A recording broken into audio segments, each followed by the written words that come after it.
అంటే ఇక్కడ ప్రధానంగా వస్తున్నటువంటి అంశం ఏంటంటే ప్రివెంటివ్ మనీ లాండరింగ్ యాక్ట్ ఏదైతే ఉందో ఈ prevention of money laundering act ఇక్కడ అప్లై అవుతున్న సందర్భంగా జనరల్గా ఇట్లా పిఎంఎల్ఏ యాక్ట్లో ఎప్పటి వరకు బెయిల్స్ వచ్చే అవకాశం ఉంది శ్రీనివాస్ గారు?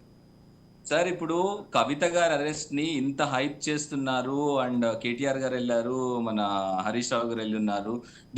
ఈ విషయాన్ని నన్ను అడిగితే ఒక లీగల్ ఆఫీసర్ గా మేము చెప్పేది ఏంటంటే, ఒక కామన్ మ్యాన్ భారతదేశంలో ఉన్న ఒక పౌరురాలు అరెస్ట్ చేయబడింది. నార్మల్ అరెస్ట్, అంతకు మించిన స్కోప్ కానీ అంతకు మించిన విలువ కానీ దీనికి లేదు. అండ్ మీరు ఇప్పుడు అడిగిన ప్రశ్నకి సమాధానం చెప్తాను సార్. ఈ కోర్ట్స్ మనకి ఆన్లైన్ సర్వీసెస్ వచ్చాయి కోర్ట్స్ లో. ఒక్కసారి తెలంగాణ హైకోర్టు వెబ్సైట్ ఓపెన్ చేసుకొని దాంట్లో పెండింగ్ కేసెస్ లో పిఎంఎల్ఏ కేసులు ఎంతమంది పైన ఉన్నాయి, ఎన్ని పెండింగ్ ఉన్నాయి ఒక్కసారి చూసారంటే మీకు అర్థమవుతుంది సార్.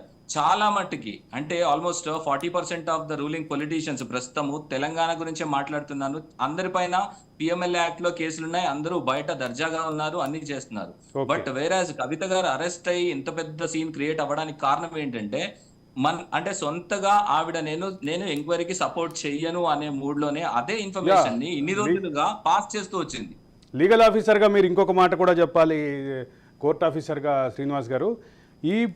ఈ అరెస్ట్లో ఎస్ఓపిని ఫాలో అయిందా లేదా ఈడీ అనేది ప్రధానమైనటువంటి ఆరోపణ.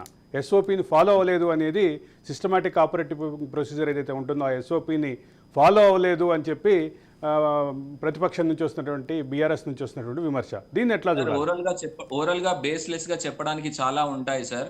వేరాజ్ వీళ్ళు పొలిటీషియన్స్ కాదు. ఈ రోజు అరెస్ట్ చేసుకొని పోయింది ఏ పార్టీకి సంబంధించిన వాళ్ళు, బీజేపీ వాళ్ళు వచ్చి అరెస్ట్ చేసుకొని పోలేదు కవిత గారిని, అది గుర్తుపెట్టుకోవాలి మనము. కాంగ్రెస్ వాళ్ళు వచ్చి అరెస్ట్ చేసుకొని పోలేదు, గుర్తుపెట్టుకోవాలి. అఫీషియల్ గా అన్ని సిస్టమ్స్ ఫాలో అవుతూ ఎస్ఓపిని ఫాలో అవుతూ అన్ని రకాలుగా ఇంప్లిమెంట్ చేసి, కాకపోతే ఎందుకు బహిర్గతం చేయలేదు మొదటనే వచ్చే ముందే మేము అరెస్ట్ వారెంట్ తో వస్తున్నామంటే ఈ రోజు ఈ సాయంత్రం వరకు ఈ తంతు పూర్తి అయ్యేదా నాకు ఒకసారి చెప్తారా సార్? That is impossible. కాబట్టి డెఫినెట్ గా స్ట్రాటజీస్ అంటే టాస్క్ ఎగ్జిక్యూషన్ జరగాలి. డెఫినెట్ గా ఈవిడ ఇన్నిసార్లు సమన్లు ఇచ్చినా పోలేదు కాబట్టి వాళ్ళ స్ట్రాటజీలో వాళ్ళు వచ్చినారు. ఎస్ఓపి 100% ఇంప్లిమెంట్ చేయబడింది. ఇది బయట చెప్పుకోవడం కోసం మాత్రమే ఆ తప్పు చేశారు, ఈ తప్పు. సార్ నేను ఒక మాట అడుగుతాను. ఇప్పుడు మిస్టేక్ చేసి ఉండుంటే అంటే అలిగేషన్ క్రైమ్ గురించి మాట్లాడితే అదంతా పక్కన పడేసి అరెస్ట్ చేసుకొని పోయిన మనిషి బ్లాక్ షూ వేసుకురాలేదు, వైట్ షూ వేసుకున్నాడు. ఏంటి సార్ ఇది సిల్లీగా? లేకపోతే అంటే ప్రజలకు ఏం మెసేజ్ ఇద్దాం అనుకుంటున్నారు సార్? ఇప్పుడు అరెస్ట్ జరిగిన విషయం చూసుకుంటే జనాలు హాట్ టాపిక్ అయిపోయింది సాయంత్రం నుంచి తెలంగాణ అండ్ ఏపీలో, ఇండియా మొత్తం అని చెప్పాలి. కానీ ఈ విషయం హాట్ టాపిక్ కి పక్కన పెడితే కామన్ మ్యాన్ ఎవరైతే పొలిటీషియన్స్ ని పక్కన పెట్టండి, పార్టీని పక్కన పెట్టండి, ప్రతి సామాన్యునికి చట్టం మీద, భారతీయ చట్టం మీద విలువ పెరిగిందండి. ఈ రోజు శిక్ష పడుతుందా లేదా అనేది తర్వాత, ఆవిడ తప్పు చేసి ఉంటే శిక్ష పడుతుంది, లేదు అనుకుంటే బయటకు వచ్చేస్తారు. కానీ చట్టం దాని పని దాన్ని చేసుకుపోతుంది. అంటే పెద్దవాళ్ళైనా చిన్నవాళ్ళైనా చట్టం అందరికీ కామన్ అనే ఇండికేషన్ మాత్రం స్పష్టంగా జనాలకి పోయింది.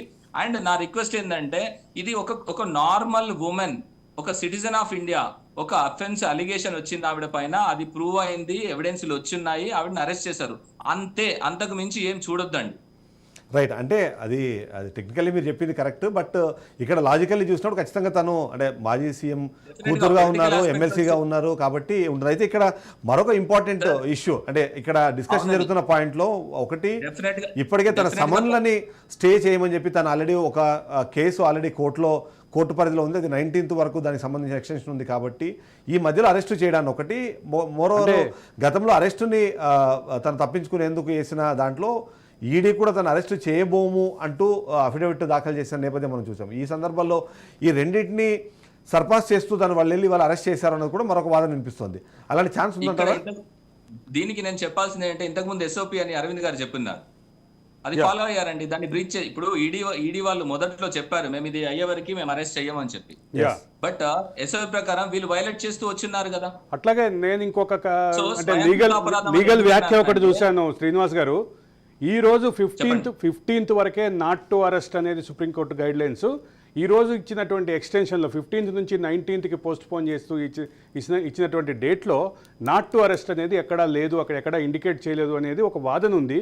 దీని మీద మీకు అన్న సమాచారం ఉందా? నేను చెప్పాను కదండి, 100% ఎస్ఓపి ఎక్కడ వైలేట్ చేయబడలేదు ఆఫీసర్స్ తరపు నుంచి. సో ప్రతిదీ ఫాలో అయి ఉన్నారు. Yeah. సో ఇప్పుడు ఇంతకు ముందు చెప్పిన దాన్ని నేను ఒక పాయింట్ చెప్పదలుచుకున్నాను సార్. ఇప్పుడు కామన్ మ్యాన్ కాదు ఈవిడ, కొంచెం ఎమ్మెల్సీగా ఉన్నారు ఇదంటే, అంటే నార్మల్ పర్సన్స్ కన్నా ఎక్కువగా బాధ్యతగా ఫీల్ అవ్వాలి కదా వీళ్ళే. Yeah. మేము సపోర్ట్ చేయము, మేము ఎంక్వైరీకి రాము, మమ్మల్ని అడిగే హక్కు ఎవరికి ఉంది అనేలాగా ఫీల్ అయినప్పుడు Hmm. సో కామన్ మ్యాన్ ఎట్లా తీసుకోవాలి దీన్ని? Yeah. సో 100% ప్రాపర్ గానే జరిగింది. దీంట్లో ఏది అనెథికల్ గానీ, సెల్ఫ్ గ్రీవియన్స్ కానివ్వండి, ఏది లేదండి. దీంట్లోకి పార్టీని ఇన్వాల్వ్ చేసి చూడాల్సిన అవసరమే లేదు. డెఫినెట్ గా కవిత గారిని తీసుకెళ్లి ఉన్నారు వాళ్ళ ప్రొసీజర్ ప్రకారము. ఇప్పుడు నెక్స్ట్ టైం ఉంది అనుకునేది, ఇప్పుడు కేసు పెండింగ్ లో ఉంది. నా లెట్ దెమ్ ప్రూవ్. ఇన్ని రోజులుగా ఇవ్వకుండా దాచిపెట్టుకున్న ఫోన్లు బయటకు వచ్చాయి, ఇన్ని రోజులు దాచిపెట్టుకున్న ఇన్ఫర్మేషన్ బయటకు వచ్చింది, అన్ని పేపర్లు వచ్చున్నాయి. ఆ పేపర్లు ఏం చెప్తాయి, ఎవిడెన్స్ ఏం చెప్తుందో దాన్ని బట్టి కదా తెలుస్తుంది. ఫైనల్ గా పబ్లిక్ కూడా కన్వే అవుతుంది. నిజంగానే అఫెన్స్ చేస్తున్నారా, క్రైమ్ లో ఇన్వాల్వ్ అయినారా, prevention of money laundering act లో హ్యూజ్ మనీస్ ట్రాన్స్ఫర్ అయినాయా, దానికి తోడుగా దాని రిలవెంట్ సీక్వెన్స్ లో ఆల్రెడీ తెలంగాణలో కూడా కొన్ని జరుగుతున్నాయి. టానిక్ అనుకోవచ్చు, ఇంకేమని అనుకోవచ్చు, దేనికి లింక్ అవుతుంది అనేది డెఫినెట్ గా మనం చూస్తూ ఉండొచ్చు సార్ Yeah. నెక్స్ట్ ఫర్దర్ గా.